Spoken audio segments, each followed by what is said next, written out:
d'un grand tournoi sportif inclusif. Les élèves du conseil de vie collégienne et éco-délégués de 4e ont travaillé autour de l'ODD numéro 4, accès à une éducation de qualité.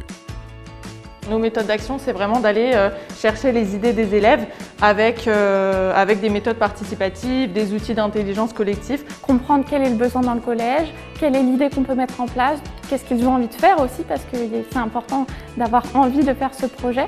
Ils vont passer par toutes les petites étapes et puis après, il va falloir mettre en place pour de vrai ce projet. Là, on est au tout début, on est vraiment à la création, on ressort les idées des élèves, on les voit très motivés, ils sont très impliqués déjà. On a fait des ateliers de photolangage ce matin où on a pu parler de différents thèmes, ça leur fait vraiment ressortir des choses qui peuvent être liées à des souvenirs, qui peuvent être des choses plus émotives. Permettre aux élèves de réaliser leurs projets et augmenter leur pouvoir d'agir en suivant plusieurs formations sur la gestion de projets et en sensibilisant leurs camarades du collège. Aujourd'hui, le théâtre, ça va nous aider surtout sur la sensibilisation dans les classes pour vraiment convaincre les élèves de notre projet. En fait, on va faire un tournoi sportif qui va mélanger toutes les classes et tous les niveaux du collège.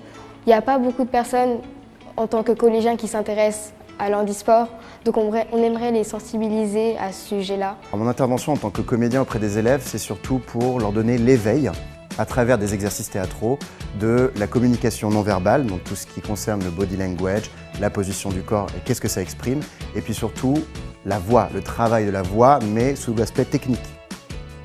Accompagner les élèves dans la mise en place de leurs projets citoyens en collaboration avec le corps enseignant et les parents d'élèves afin d'augmenter leur pouvoir d'agir.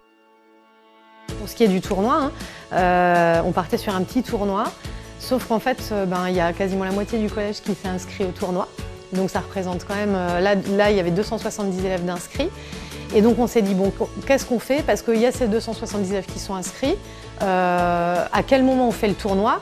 Donc, à quel moment en termes de date, mais aussi en termes d'horaire. On s'est dit on fait ça la dernière semaine de cours, donc la première semaine de juillet, où clairement il y a moins d'élèves, ça c'est vrai, mais au moins là on peut banaliser, le brevet il est passé, il y a moins d'échéances qui sont importantes pour l'orientation, tout ça.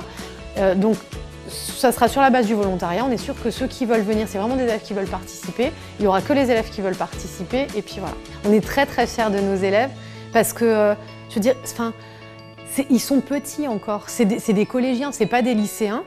Et moi, je trouve que pour des collégiens qui commencent, ils ont 11 ans à peine, ils sont déjà volontaires, motivés, investis sur des projets qui sont pas forcément faciles, même pour des adultes.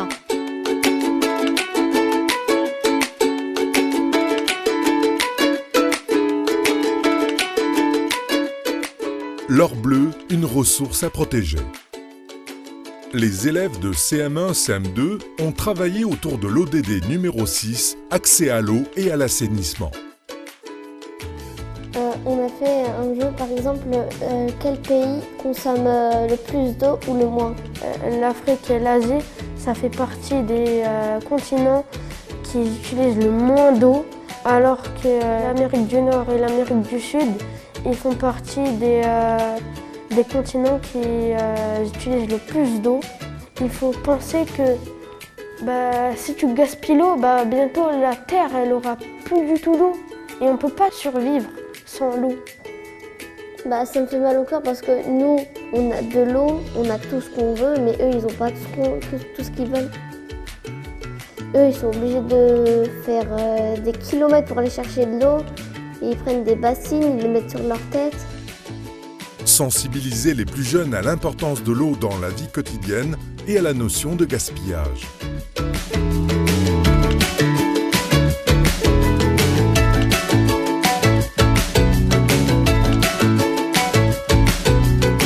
Donc, le but essentiel de nos interventions dans l'école, au niveau de toutes les classes de Châlons, c'est de montrer une réalité différente, les problèmes de l'eau, le manque d'eau plus précisément. Et c'est donc amener une réflexion à travers des jeux qui parlent par exemple de la consommation d'eau par personne dans le monde, que l'eau devient de plus en plus rare, de plus en plus difficile. Donc c'est peut-être aussi les préparer humblement à à se prendre en charge, à prendre en charge cette consommation d'eau qui pourrait à terme poser problème pour eux et leurs enfants. Amener les élèves à réfléchir sur l'utilisation de l'eau dans les différentes zones du monde.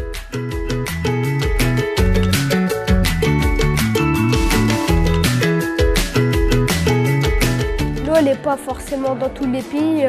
Par exemple, le Togo, c'est un pays très pauvre. Ils n'ont pas d'eau. Nous, la France, c'est un des pays très connus. Et on a de la chance d'avoir beaucoup d'eau quand on veut. Et par exemple, dès qu'on ouvre un robinet, par magie, l'eau, elle vient pour boire.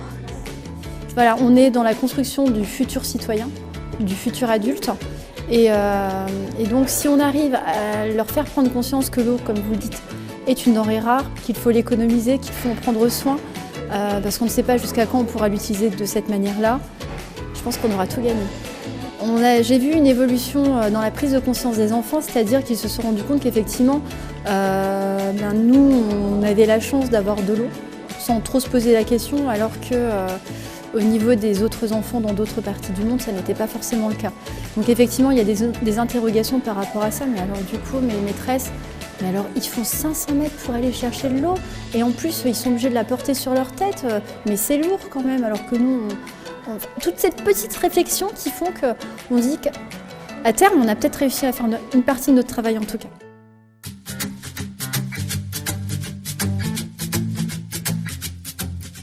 Consommer responsable? Suis-je concerné?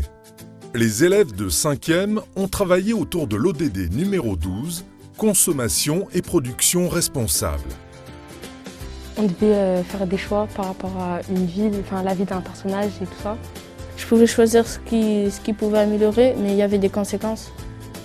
Et donc des fois, j'avais choisi augmenter l'eau, mais puisque l'eau était sale, donc ça a fait baisser la santé.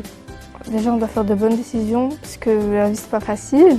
Quand on voit ça, ça donne une leçon, une morale de la vie, et qu'il faut faire de bonnes décisions, mais malgré les décisions qu'on fait, il y aura quand même des conséquences. Les enfants sont amenés à réfléchir sur leur propre consommation. Les élèves étaient vraiment impliqués dans le jeu. Je pense que le jeu leur a beaucoup plu. Ils étaient vraiment acteurs de leur réflexion. Ils ont bien vu que la situation des personnes, elle était dépendante à la fois du contexte dans lequel elles vivent, mais aussi dépendante de choix que l'on peut faire. Sensibiliser à la lutte contre la pauvreté, identifier les mécanismes de la pauvreté, comprendre l'importance de lire les informations sur les produits alimentaires.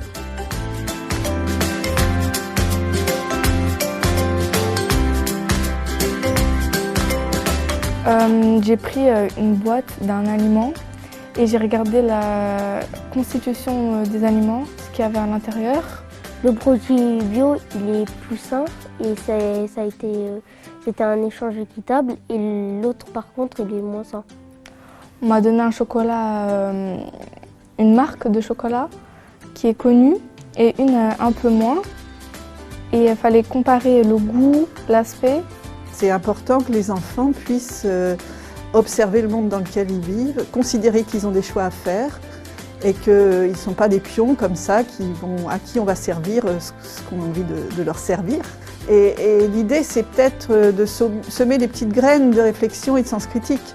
C'est un démarrage, l'ambition, elle est pas très forte, elle est juste de se dire, tiens, on peut regarder les produits, tiens, on peut choisir un produit, tiens, en tant que consommateur, j'ai un choix.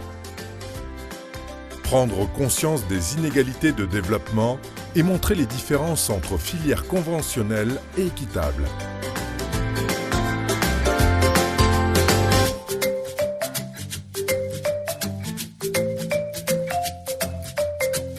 Quand je vais faire mes courses avec mes parents, je peux me dire que je ne vais pas prendre spécialement la marque, je vais peut-être prendre celle-ci qui... là au moins je me dis qu'il n'y a pas, par exemple, la marque de Artisans du Monde. Là je me dis qu'au moins il n'y a pas des enfants qui ont souffert et tout ça. C'est des sujets qu'on évoque au programme. Le développement durable est un fil conducteur du programme de géographie en 5e. Certains élèves qui ne participent pas en classe ou qui préfèrent bavarder ou chahuter s'impliquent davantage parce que c'est une autre manière, ils ne pensent pas, mais c'est une manière aussi d'apprendre.